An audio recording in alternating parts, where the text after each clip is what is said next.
This is the Fredericksburg Neighbors Podcast, the place where local businesses and neighbors come together. Here's your host, Dory Stewart. Welcome back to another episode of the FXBG Neighbors Podcast, where we share the stories of our favorite local brands. I have a special guest joining me today. We have Tyrone Brown with Clean Images. Tyrone, welcome to the podcast. Thank you. I appreciate it. I'm excited to dive in. I want to learn all about you and I want to learn about your business. So let's start there. Share with us a little bit about Clean Images. Clean Images. Well, I am Tyrone. I started Clean Images, my business, about 6 years ago. In South Carolina while I was in college, with a partner that I had. Um, she was in the reserves, and we just bought a camera on Black Friday, $500 a piece, and we started from there, and we was doing like quinceañeras and traveling to like Atlanta, North Carolina, and stuff like that. And once the relationship ended, I just kept going forward. I was doing the shooting and the editing and stuff, and she was getting the clients and whatnot. So it was just easy for me to keep going. Nice. So tell me, what is your specialty? What kind of, are you strictly events? Talk to me a little bit about your offerings.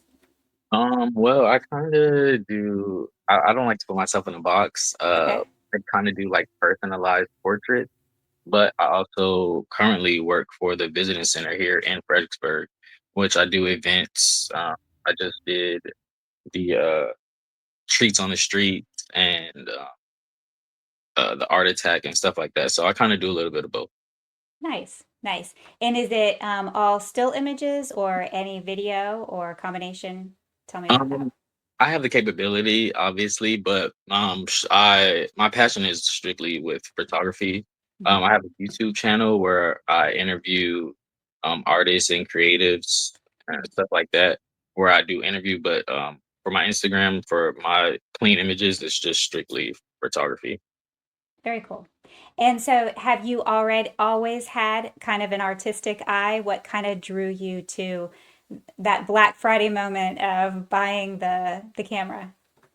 I guess kind of like I said. When I was in college, I had my degree in business management marketing. So I guess I did. We were talking about what can we do, what were we both passionate about at that time, and I guess it was just kind of easy to do. To anybody can buy a camera, so Mhm. yeah, it was just. I guess I always had an artistic view, but yeah, I guess that's just the route that we took. Gotcha, gotcha. That's really smart, and you have the business and marketing background to help you with the business side. So Yeah, clearly, you've got that left brain, right brain thing going. yeah. Awesome, awesome. So, are there any myths or misconceptions that you find about the industry? Myths or misconceptions.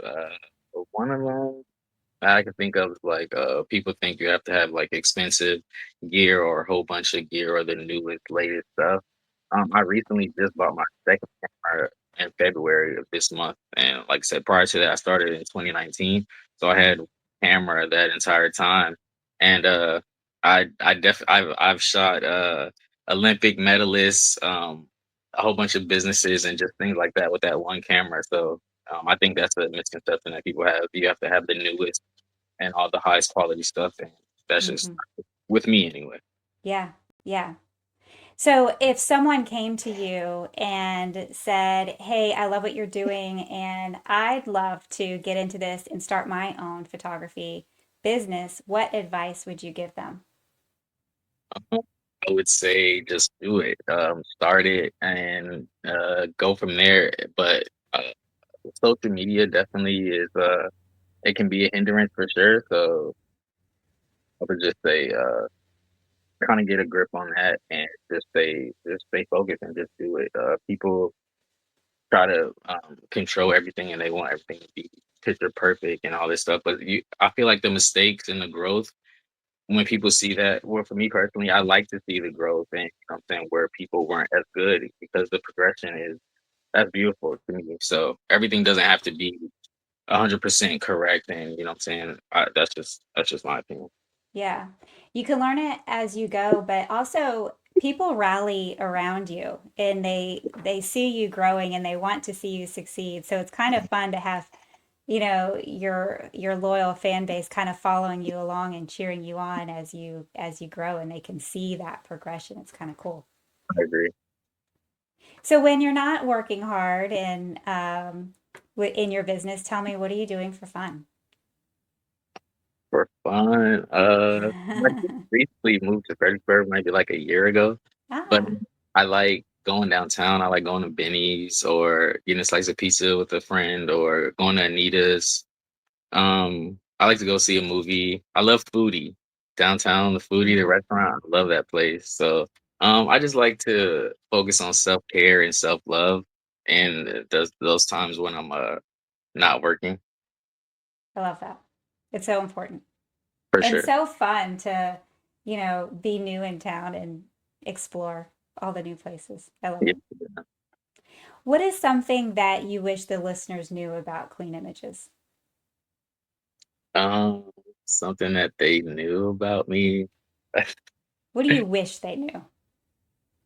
I wish they knew how passionate that I am about Ah, art and photography, and it's very important to me. I just appreciate it so much. I appreciate other artists. Like I said, my YouTube channel where I've done over 40 interviews, different artists, different individuals, and just showcasing their art. And that's just one of my favorite things to do, and I love it. amazing. If the listeners want to connect with you, check out your YouTube channel, or work with you, where can they find you? My Instagram is clean.images. Very simple. My YouTube is Tyrango, Tyrango. And yeah, that's where they can find me for right now. Amazing. Well, Tyrone, thank you so much for joining me on the podcast today and sharing Clean Images with us. Yes, ma'am. Thank you. I appreciate the opportunity. Sure. Thank you for listening to the Fredericksburg Neighbors Podcast. To nominate your favorite local businesses to be featured on the show, go to fxbgneighborspodcast.com.